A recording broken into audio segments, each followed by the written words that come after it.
Hi everyone, Janie here. Welcome back to my garden and welcome to my January front garden tour. So every month on my channel, I do a garden tour of my front garden and my back garden, and I do it as a record for myself, just to kind of watch and see the progress of my garden as time moves on. And this month was really fun because this morning I was looking back on last year's January front garden tour just to see what my garden looked like, and I was absolutely shocked. It was night and day. It is night and day as to what the garden looked like last year and what the garden looked like this year. Now, it's not really fair because last year in January, it was the time that we were kind of ripping everything apart to put it back together. I was excited, but I was also very overwhelmed at that time. And now that I'm here in January of this year, everything just looks so much better. Everything looks good. We still have projects that we're in the middle of, but they're a lot less disruptive, and I have things planted, and it's just incredible what a difference a year can make, which is one of the reasons why I think it's so important to document your garden throughout the season. January, February, doesn't matter if you have snow, go out and take a quick picture. So I'm gonna get started in the center island because that's where I got started in my last year's January tour, and that is because my center island was ripped to shreds, absolutely ripped to shreds.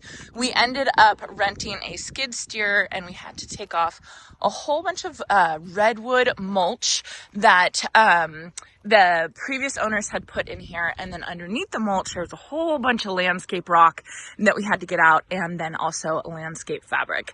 So it was an absolute mess, I have to say. But I'm happy that we're through that part. It's kind of like the saying, it gets worse before it gets better. That's exactly what was happening, at least here in the center island. So now the center island is really starting to look more like a garden, which is really exciting. We're not done yet. We're still working on it. So right here is where our dry creek bed is going to go, and you can see that we moved a lot of our rocks over to here. We have more rocks right here that we're going to be moving over, and then we're going to be getting smaller rocks from the landscape supply store and getting it delivered, and we'll have this beautiful center island down here. I do want to say it's very windy today. California is dealing with major winds right now, and luckily here in Northern California we're not getting them as bad as Southern California, but it's still pretty windy, so I just want to apologize about that. If this is going to be, this is going to be a kind of a windy video. So you can see over here, this is an area that we covered with about 6 inches of compost after we took everything off of down here. Like we had landscape fabric and we had rocks, and so we had to remove all of that, and then we covered it with 6 inches of compost. And you can see I've planted some grasses. I've planted some California field sedge, which is what I'm going to be using as kind of like a lawn alternative right here. I want this whole area to my, south of the dry creek bed to be kind of like a meadow, a natural meadow that I can plant bulbs. You can see I have bulbs planted all around that will be coming up, but I do want more of a grassy look right here. And so that's what these are right here. These I got at Annie's Annuals before it went under, and now Annie's Annuals is Curious Flora. But this is California field sedge, which is a native California grass. And then last night, you know how you do like late night purchasing, add to cart, and it didn't really happen. So I actually bought 5 pounds of California no-mow grass seed that I'm going to be sowing out here. I'm going to try and sow it out here and see how it does. So I'm really excited about this area right here. This is going to kind of be my meadow, and then I think I might bring it over to the other side of the center island as well, and just have little pieces of meadow. Like I want to do it right in front of my Atlas blue cedar right here, and just have like periods of grass in between, so it's not just all landscape in my center island. So then coming over here, you saw this. So we actually hired some guys. This is going to be our pathway, and it's going to be a decomposed granite pathway, and we hired some guys to help us dig it out, and they did an exceptional job. digging it out.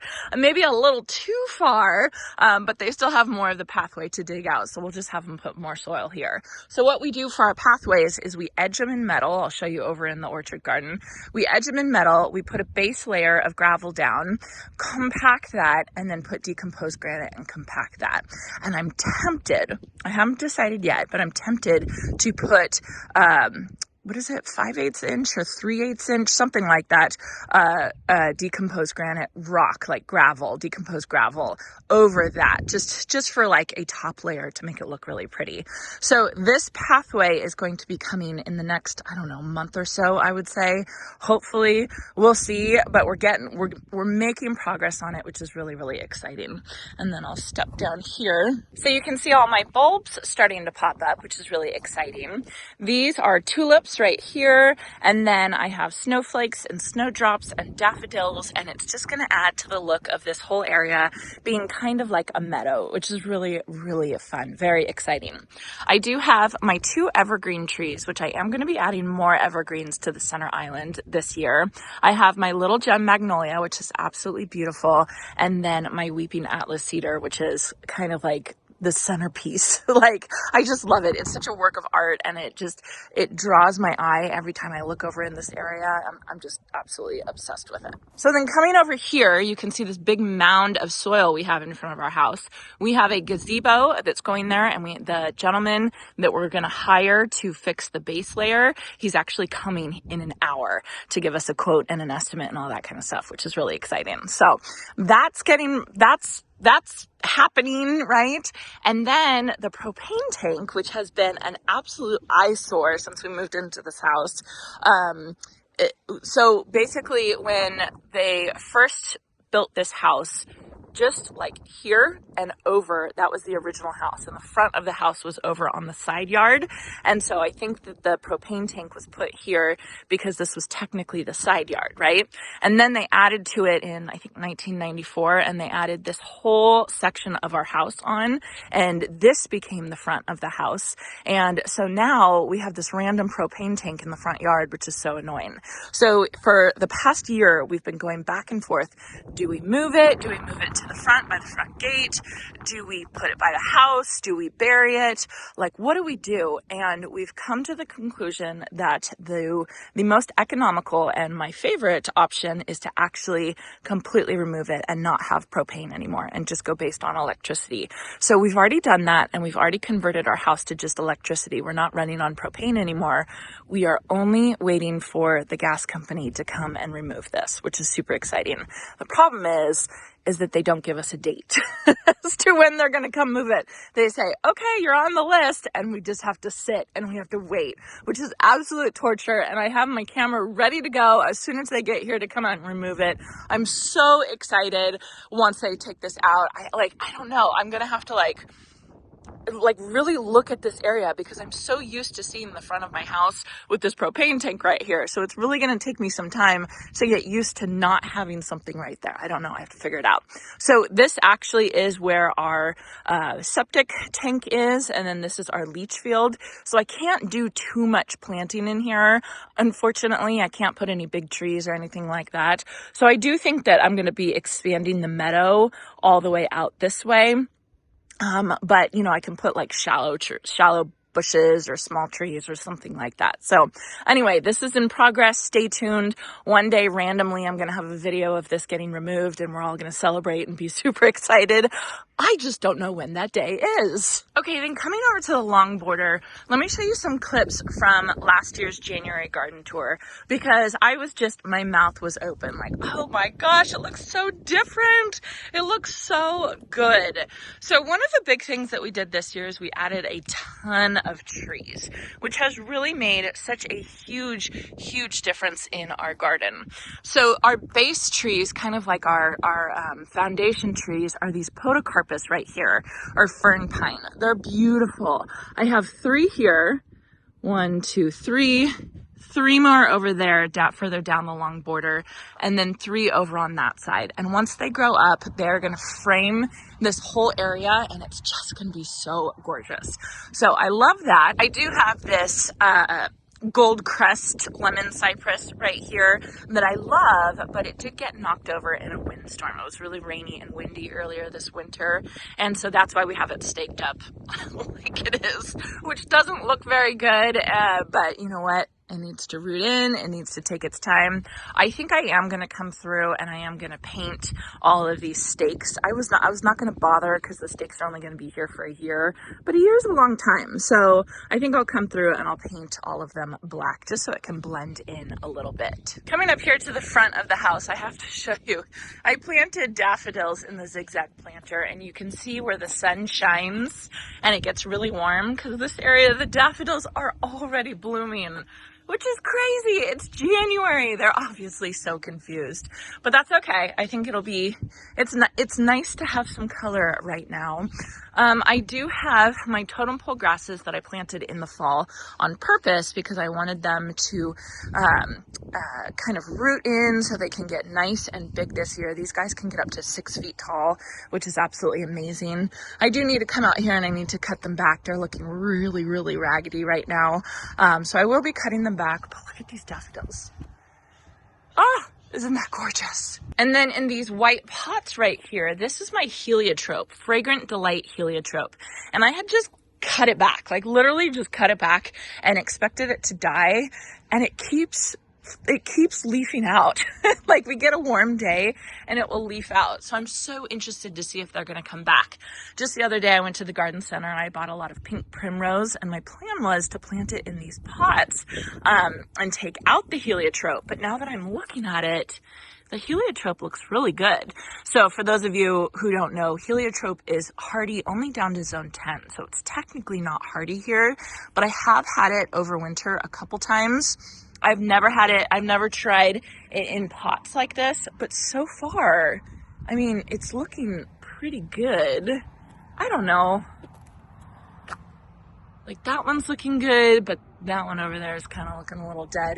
I don't know. I'll have to see. I'll have to decide. So then moving on to the area that we've put the most work into this year, that has been from the front porch area, the front entryway area, and then what we call our orchard garden. And that's this whole garden over here on the north side of our house. And oh, man, it has come along so far in the past 12 months. 12 months ago, there was nothing here but compost, a couple plants, and some flags to flag out where the pathway was going to go. It's just absolutely crazy. And this is not, this is not anywhere near done. I am not the type of gardener that puts a plant in and then is like checks off that area and doesn't deal with it anymore. Yeah, do you need something? Anyway, so I am just not the type of gardener that will ever sit there and install a garden and then never touch it again. That's just kind of not how I do things. And I have a lot of people contact me and say, how do I get started? I have nothing here. There's nothing planted here. How do I get started? And my advice always is just to plant something. It doesn't matter if it's the right thing. Find the cheapest thing, the thing that you can find on the clearance center at Lowe's or something like that. But just get something planted because it's going to make it so much easier for you to visualize the space and see exactly what you think you need. Because now that I have all of this stuff in here, I can see what I want to change. For instance, I have this gorgeous lemon coral sedum on either side of my pathway up here. You can see it's shining bright. I want this extended down this way to bring in or to connect somehow with this breath of heaven right here, right? I think that will be so pretty to connect the two. You all know how much I love chartreuse in my garden, but now that it's planted, I can see that it needs that. And then over here, I know I need some more height and I need some more color variance and some more texture variance. So this is where I'm thinking of putting like a banana tree or something like that. So it makes, like I can sit there on paper. I do it all the time and I make diagrams and I plan what I'm going to plant, and I love doing that. But the best way to figure out what you actually want in your garden is to actually get something planted and then spend some time there. And yes, it takes a little bit longer, but I think that that's the best way to make your garden personalized and for what you want, like what your eye actually likes, because we're all different. So over here, our front walkway, last January, this is what it looked like, which is absolutely crazy. And very soon after that, we had this installed, which has been really, really fun. I love it. We have used gravel glue on this. So what this is this is just concrete pavers with the 3/8 inch, 5/8 inch, I cannot remember the size, this is the decomposed gravel that I think I want to put on my pathways. I haven't told Jason that yet, so let's not tell him. But we did use gravel glue here, and you can see we used gravel glue. I think the last time we used it was like late summer, fall, and you can see what happens, right? We haven't touched this all winter long, and you know, you walk over it and you get a little rocks kind of moving all over. So I wanted to show you guys this because you all wanted to know how well that gravel glue would hold everything in. Not that well. At least the spray on kind. I know there's other kinds that you can mix it all together in a bucket. You mix the gravel in and then you actually press it in like you're pressing Play-Doh in. I think that would work a lot better, but that's just a lot of work for right now. So other than the gravel kind of spreading everywhere, I am loving this. I love it. I love it. I love it so much. I want to add more of it to other parts of my garden, but this is good enough for right now. So what we are going to do in the future, not now, is we are going to eventually install a fence right here, right behind the iceberg roses, and then we will have a gate right there. And that's what I had someone ask me why I needed a gate or anything in front of the house. It just goes with the style of our house. It's a common thing to have, is to have kind of like a front porch area and have a gate. And so I do want to add that in, but that is obviously not on our list for this year. We have other projects. I'm really excited. We actually sat down and made our project list for all the things that we're going to do this year. So very, very exciting. Okay, and then you can see my espalier right here. So at my last house, I had an espalier, and I actually had a couple of them. I had a honeysuckle one, and I had a plumbago one that was just getting started, and then I also had an ivy one. And I loved them, but they were a lot of work. This is a star jasmine espalier, and it is barely any work at all, and I love it. And yes, I have to be a little bit more patient waiting for it to grow because it doesn't grow as fast as honeysuckle or ivy, but oh my goodness, look at the difference in just a year. We're almost there. I mean, there's some points that we're already up to the top, which is really, really fun. And I cannot wait until May until this is blooming. Oh my gosh, I can't even imagine. It's just going to be so gorgeous. So this was a total success. I love it. I can't imagine anything else on this big blank wall right here. It's just the best thing. And I have lots of videos on how to install this. It's very, very easy, and I completely recommend it. Now, this garden bed underneath the espalier is not as much of a success. I have a whole bunch of random things in here that I do think I'm just going to pull out all of it. I don't think it worked.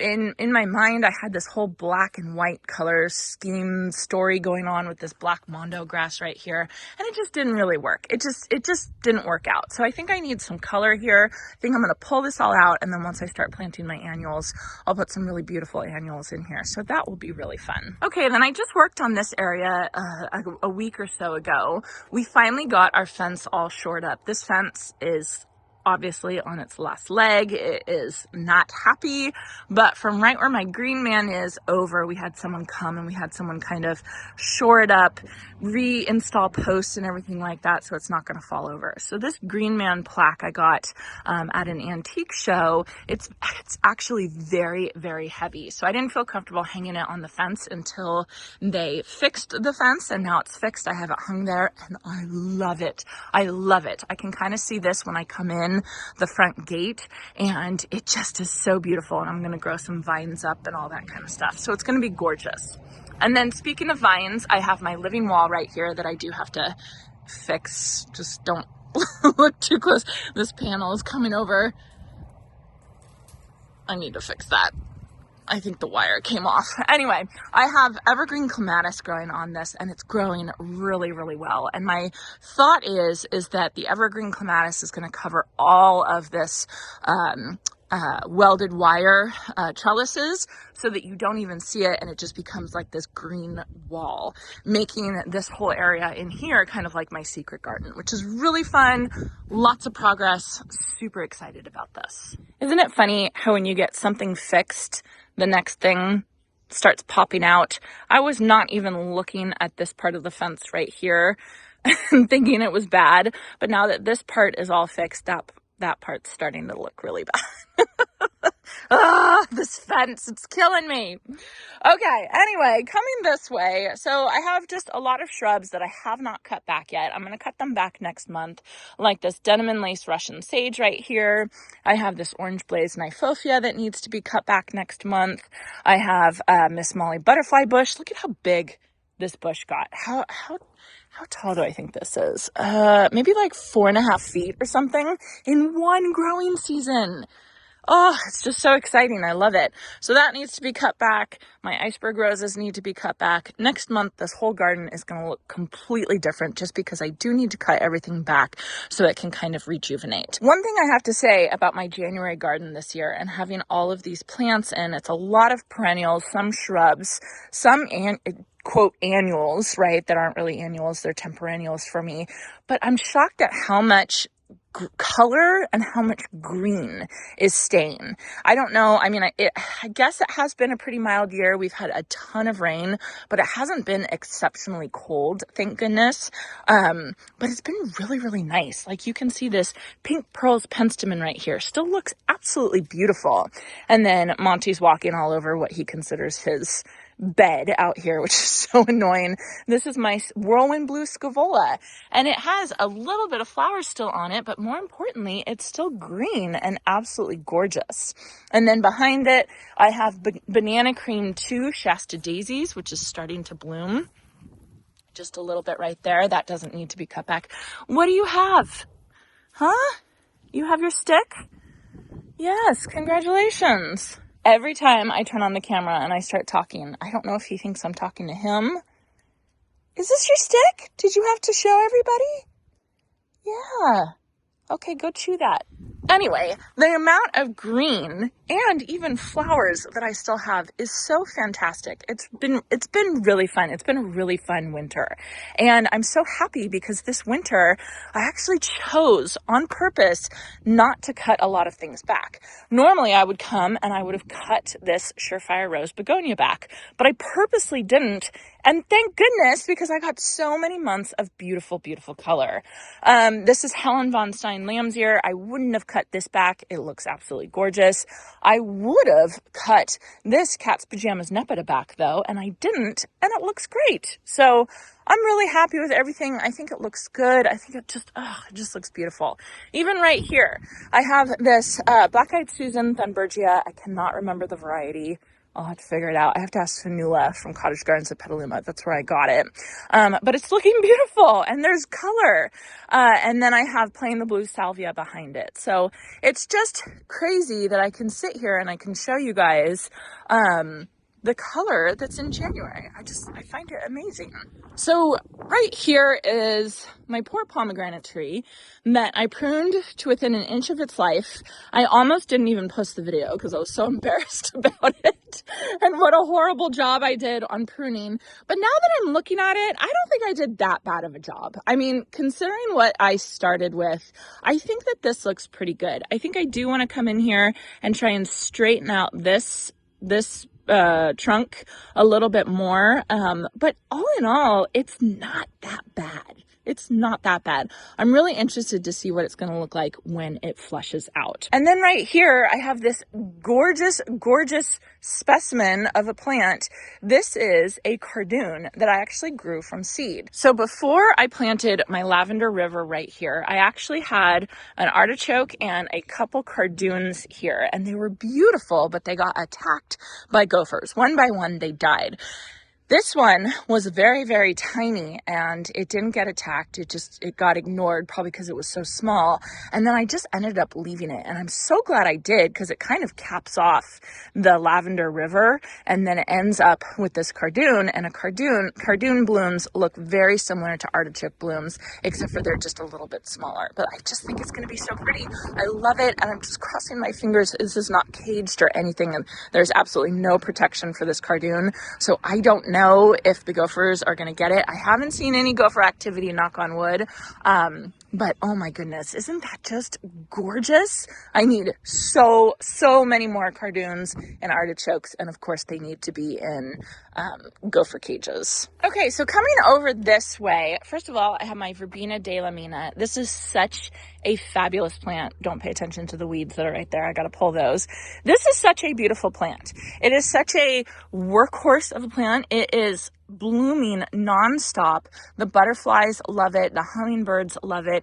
Jason says he can smell it and it smells beautiful. Does it smell good, Monty? I don't smell anything with this plant, but I just think it is such a great plant and it's really drought tolerant and it's just such a good option. And I don't think a lot of people talk about Verbena de la Mina, but it is a great plant.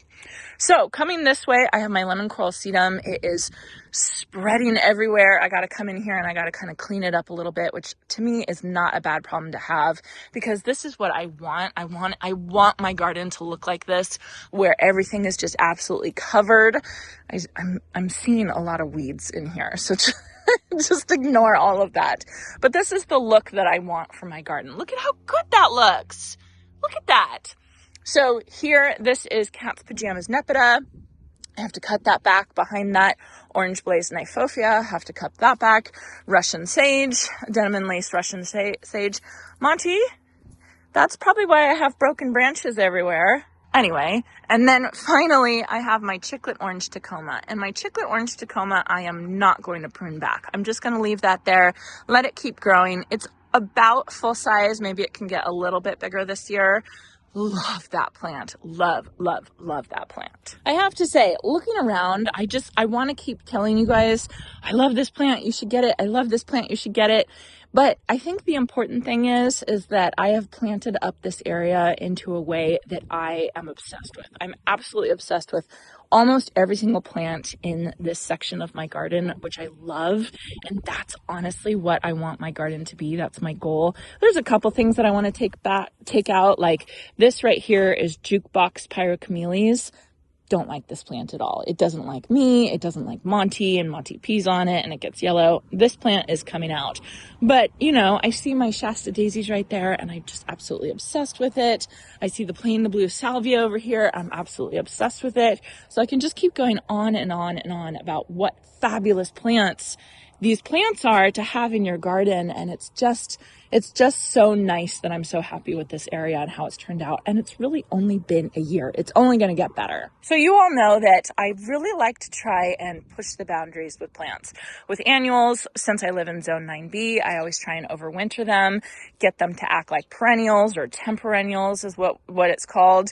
This right here is one plant that is just unwilling to be a temperennial for me, which is really interesting because I think it's rated to a zone 9, but it just doesn't work. And that is Evolvulus Blew My Mind. It's a beautiful plant. I love this plant. I just have to commit that this is an annual, kind of like Supertunias, Supertunias might overwinter, but they get kind of scraggly for me. So I just kind of commit to Supertunias as annuals for me. And this is another one that is obviously an annual. I have tried many times to overwinter it. I think 3 years now I've tried to overwinter it and it always ends up looking like this. So Evolvulus Blew My Mind needs to come out. I will be replanting it next year though. So here's a look from over here in the driveway. You can kind of see, I love this. Well, sorry about my shadow. Just the sun is just not in the right spot right now. But this is one of my favorite views in the garden, is right here.